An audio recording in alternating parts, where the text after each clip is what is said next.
In terms of leadership, the best leaders, I think, do one thing first and foremost, which is you have to trust your people. And you have to believe that everyone is coming into work every day trying to do their best to do well.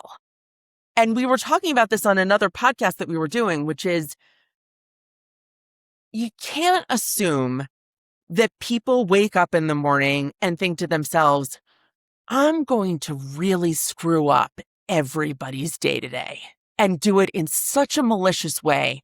I mean, of course, there are always bad apples, but for the most part, people don't wake up in the morning and think, yeah, this is the day where I'm going to destroy everybody. Unless they're pushed to that point, and let's not ever get there. I'm laughing because if I haven't had enough sleep, I usually, if I'm on the office, I'm like, don't speak to me because I am in that mood.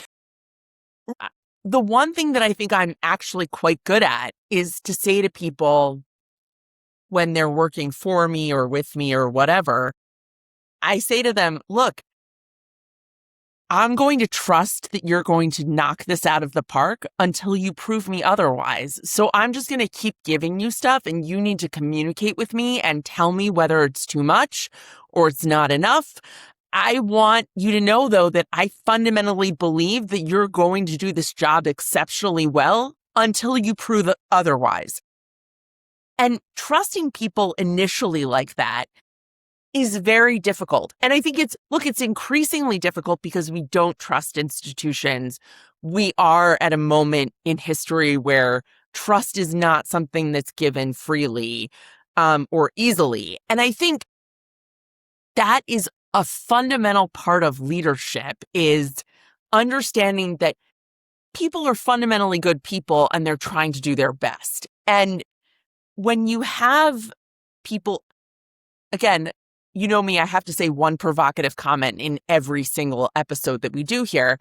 And my one provocative comment is, I think that when firings happen, it is more often than not, a management failure more so than anything else. Yes, of course, there are people who are bad actors, bad apples. And yes, of course, there are people who screw things up royally, who do all sorts of things. But for the most part, I think that people get pushed out or fired if it's not for a layoff for any sort of financial reason. It's because of a profound management failure where you have not effectively conveyed what it is that you want from people and how you want things done, right? So given all of that, I think it's really important to trust people initially.